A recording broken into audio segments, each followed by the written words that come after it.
Germany has been known to historically be the home of many werewolves over the years. From folklore to actual sightings by credible witnesses. There is a shrine in the town of Wittlich, with a perpetually burning candle.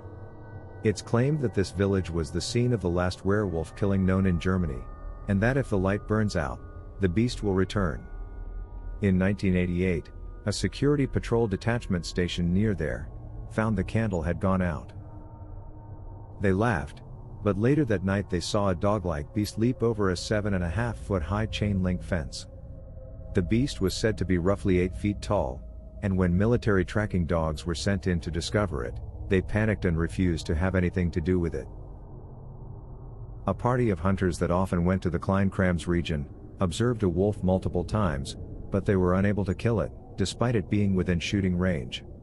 Around the same time, a cavalry officer from Ludwigslust came to the town and came upon the local Feig's residence. When he opened the door, a flurry of screaming youngsters rushed out. When he approached the head of the house about it, he was told that when his family wasn't home, the Feig family's small son played a chasing game with the other kids. When the man spoke with the little boy, he found that he frightened the others away by transforming himself into a wolf using his grandmother's wolf strap. The man expressed an interest in seeing it, so the youngster requested that he remain in the loft and observe it. He entered a chamber and emerged as a wolf, frightening the children away before returning to the main area. The man studied the strap and discovered nothing unusual about it. He informed a forester about the youngster and the wolf strap when he got home. The forester instantly remembered the Kleinkrams wolf they encountered being indestructible. He placed silver bullets into his rifle for the next hunt. When the other hunters were unsuccessful in their attempts to kill the wolf, the forester fired and killed it. The wolf, however, did not remain down for long and dashed back into town. They pursued the wolf inside the Feig house, where they discovered it in the grandmother's bed. She accidentally revealed what she was, by not removing the strap. A terrible werewolf terrorized the residents of Ansbach, Germany, in 1685, killing a number of women, children, and household animals. The victims had been ripped to shreds, utterly torn apart with portions of their skin partially swallowed when they were discovered. The werewolf was thought to be the town's despised burgomaster who had recently died. The deadly wolf was subsequently pursued and killed in a large hunt. The townspeople then clothed the wolf's bleeding body in a flesh-colored costume and added a mask, wig, and beard on its head, giving the dead werewolf the look of the burgomaster. Later, the beast's dressed-up carcass was placed in a museum as a werewolf, to illustrate that werewolves really exist, and that people should be afraid of them. But one of the most unsettling stories is that of the werewolf of Bedburg. Peter Stumpp was born in the village of Epprith near Bedburg, in Cologne, Germany in the mid-1500s. It is believed to be in 1564, but because the local church registers were destroyed during the 30 Years' War, his exact year of birth is unknown. It's conceivable that Stumpp was also a fictitious name. Numerous various spellings have been used throughout the years, as well as many completely other names, such as a Ball Griswold. It's probable that Stumpp, as the case may have been, was referring to the fact that his left hand had been severed. The Damnable Life and Death of Peter Stumpp, a 16-page booklet published in London in 1590, is the major source for Stumpp's case. This booklet was a translation of an original German print that has yet to be found. This English version has 2 surviving copies, both found by occultist Montague Summers in 1920. The British Museum has 1 copy, while the Lambeth Library has the other. In his book The Werewolf in Lore and Legend, Summers republished the leaflet. Peter was a prosperous farmer with a higher-than-average net worth. He married and had 2 children, a girl and a boy, but his wife died in the 1580s. When local cattle began to show up dead in the 1560s, the people of Bedburg began to think there was a werewolf in their midst. The poor animals' carcasses were ripped apart, and their innards were scattered around them. Women and children began to vanish not long after this. Some of these individuals were discovered mangled like the cattle, but many more went missing.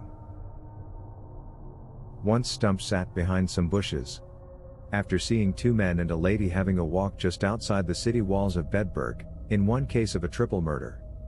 He addressed one of the men by name, claiming that he needed assistance with some lumber. Stumpp bashed his skull in when the young man joined him out of sight of the others. When the first young man did not return, the second went in search of him and was also slain. Fearing for her safety, the woman began to flee, but Stumpp was able to catch her.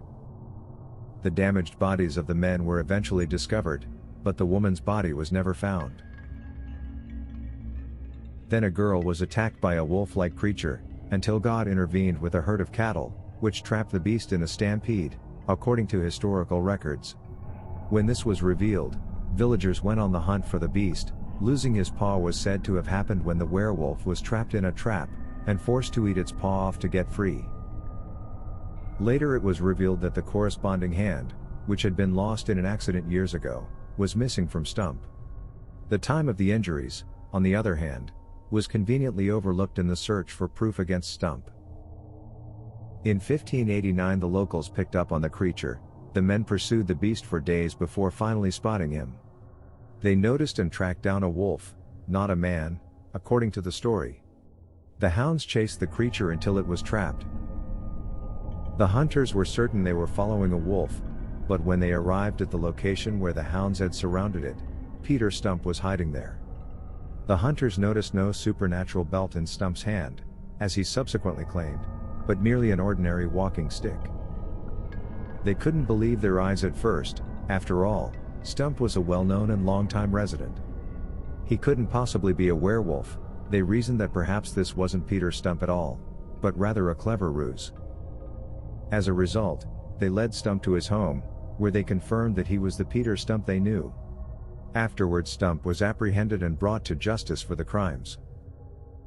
Stumpp was tortured on a rack after being apprehended, leading to his confession to a series of heinous atrocities. Stumpp said that he had been practicing black magic since he was 12 years old. He admitted to making a deal with the devil in exchange for a magical belt that allowed him to transform into, as he put it, the likeness of a greedy devouring wolf, strong and mighty, with eyes great and large, which sparkled like fire in the night, a mouth great and wide with the most sharp and cruel teeth. He would revert to his human form if the belt was removed. He admitted to killing cattle, women, and children. He confessed to the murders of 14 children and 2 women. The pamphlet goes into great detail about his murder of the women, claiming that he ate their hearts while they were panting. Dainty morsels, he reportedly called the infant hearts. During Stumpp's trial, plenty of additional allegations were leveled against him. For 25 years, he was accused of being an insatiable bloodsucker, who sought to satisfy his hunger by consuming goats, lambs, sheep, as well as men, women, and children. He was said to hunt his victims while wearing wolf skin.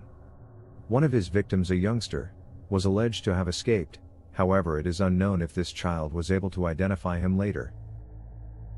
One of the victims, he said, was his own son. Peter was sentenced to death as a result of all of this.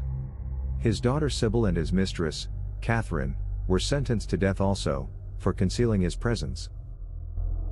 Stumpp's flesh was pulled from his body with red-hot pincers, and his limbs and legs were crushed with the blunt side of an axe head during his execution. He was decapitated and burned on a bonfire after this torture. Stumpp's daughter and his mistress, who had been convicted with him, were flayed and strangled before being burnt beside him. Following Stumpp's execution, the local authorities erected a pole with a torture wheel and a wolf's image. The head of Stumpp was put at the very top. Some accounts suggest that a wolf's body was hanged in public with Stumpp's head connected to it. There's no way of knowing for sure whether Peter Stumpp was a perfect scapegoat for the authorities, and a wolf or wolves were responsible for the killings, or was he a deranged serial killer of the most heinous sort? So what do you think of the werewolf of Bedburg? Let us know in the comments below. And as always, please like and subscribe.